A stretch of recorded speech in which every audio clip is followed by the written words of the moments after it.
Hola, me da mucho gusto darte la bienvenida a este segundo video en el que trataremos la continuación de las propiedades de los números enteros. Y lo que vamos a ver en esta ocasión son números pares e impares y también las propiedades de números compuestos y primos. Entonces, comencemos. Vamos a continuar con las propiedades de los números enteros. En este video comenzaremos con el concepto de paridad. Seguramente de la secundaria e incluso de la primaria recuerdas el concepto de par e impar. Bueno, a esto es a lo que llamamos paridad, pero le vamos a dar un giro un poquito interesante para el nivel en el que nos encontramos ahora. Vamos a llamar a un número par aquel al que se pueda representar de la forma 2k, en donde k representa un número entero, como los que vimos en el video anterior. De forma simple, podemos decir que un número es par siempre que se pueda representar como el producto de un número entero, que será representado por k, y el número 2. Por ejemplo, 8 es un número par, eso lo sabemos desde que lo vemos.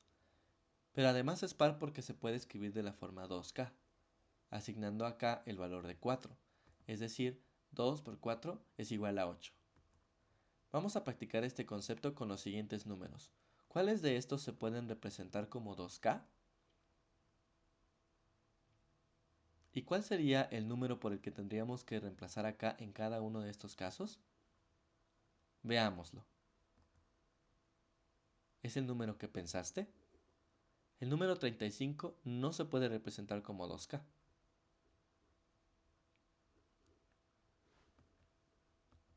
Por su parte, los números impares son aquellos que se pueden representar de la forma 2k más 1, en donde, otra vez, la letra k representa a un número entero. En términos simples, un número impar es el resultado de multiplicar el número 2 por un entero y sumarle 1. Y al revés, los números impares son aquellos que al dividirlos entre 2 dejan un residuo de 1. Por ejemplo, 9 es un número impar y se puede escribir de la forma 2k más 1, asignando a k el valor de 4. Veámoslo. 2 por 4 más 1 igual a 9. Para practicar este concepto, igual que como hicimos con el número par, piensa cuál de los siguientes números o cuáles de ellos se pueden representar como 2k más 1. 11, 27, 36.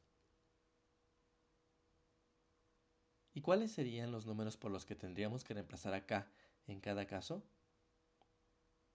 Veámoslo. En el caso del número 36, lo que obtenemos es 2 por 18. Sin embargo, nos hace falta el número 1, o sumarle el número 1 para que se cumpla la condición. Para el examen de admisión es muy importante que tengas en cuenta cómo se comportan los números pares e impares cuando se suman y se multiplican, porque es muy probable que haya reactivos que pregunten esas características específicamente. Entonces, debes recordar lo siguiente. Cuando sumamos un par con un par, va a dar un número par. Al sumar un número par más un impar, va a dar un número impar. Y finalmente, al sumar un número impar más un número impar, va a dar un número par. Esto lo puedes comprobar si haces la suma de números con estas características y te recomiendo que lo hagas para que observes cuáles son sus propiedades y te des cuenta de que esas reglas siempre se cumplen. Y finalmente, la multiplicación de pares e impares igual. Par por par da par por impar da par y impar por impar da impar. Entonces, busca números pares e impares, haz multiplicaciones y sumas con ellos para que veas cómo estas reglas se van a cumplir en cada caso. Vamos a continuar con los números compuestos y primos. Generalmente, cuando pensamos en la forma en la que acomodamos las bancas de un salón, viene a nuestra mente una especie de filas y columnas ordenadas que generalmente forman un rectángulo, ¿no? Parecido al siguiente. En este ejemplo hemos puesto un arreglo de 18 estudiantes, digamos, acomodados en sus bancas, de tal manera que forman el rectángulo del que hablo. Sin embargo, estos 18 estudiantes que componen este salón imaginario no necesariamente tienen que acomodarse así, podrían acomodarse en otras posiciones y formar de todas formas un rectángulo exacto, ¿no? Esto se debe a que el número 18 es un número compuesto, es decir, que está integrado de números más pequeños. Podemos pensar, por ejemplo, que hay 3 tantos de número 6 o 6 tantos de números 3, pero también podemos decir que hay 2 tantos de 9 o 9 tantos de 2, y igualmente estamos hablando de que está integrado de números, ¿no? Para el caso de los números primos, la situación es un poquito menos amable, ¿no? Existen este tipo de números que no se pueden acomodar en rectángulos o cuadrados o etcétera. Por ejemplo, el número 13. Esa es la forma en la que acomodaríamos el número 13 de una manera un poquito, digamos, ordenada, pero hay un individuo por ahí que estaría estorbando todas las, todas las ocasiones. Entonces, no importa qué hagamos, no podremos acomodar el número 13, o más bien 13 estudiantes, como un rectángulo parecido al caso anterior, ya que el 13 no está compuesto de varios otros números, sino solamente dos, el 13 y el 1. Es decir, solamente podríamos integrar una larga fila de 13 estudiantes, ¿m? Y la única manera de obtener el 13 entonces es multiplicando 13 por 1. A este tipo de números se les llaman primos, pero vamos a decirlo con más formalidad. Lo que estamos diciendo básicamente es que estamos descomponiendo un número en sus factores, como puedes leer. Es decir, aquellos números que multiplicados nos dan el número que esperamos.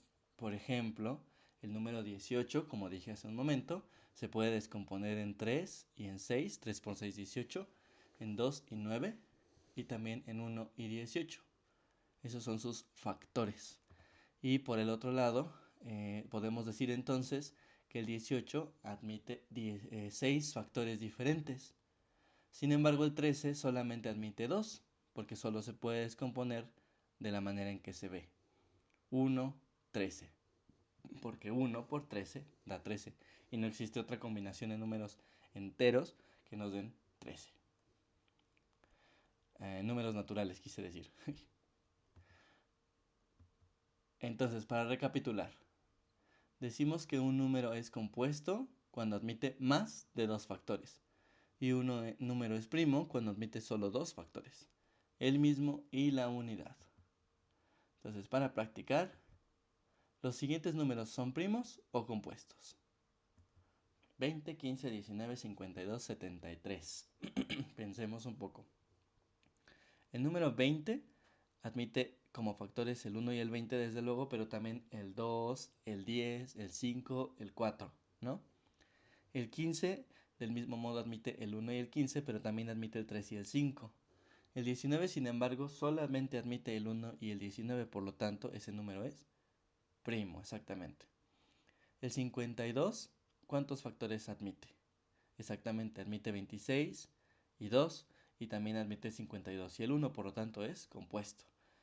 Y finalmente el 73 solamente admite el 73 y el 1, por lo tanto, es un número primo. Muy bien, ahora por primera vez te vamos a dejar una tarea o un encargo especial. Investiga esto y vas a ver que vas a encontrar cosas interesantes. Averigua qué pasa con los números 0, 1 y 2. ¿Son números primos o son números compuestos? Cuando tengas la respuesta la dejas en los comentarios de abajo. Y bueno, finalmente también es importante que nos ayudes un poquito difundiendo este canal a través de las redes sociales que tú frecuentes o en las que tengas perfil, y también dándole me gusta y suscribiéndote al canal. Nos vemos.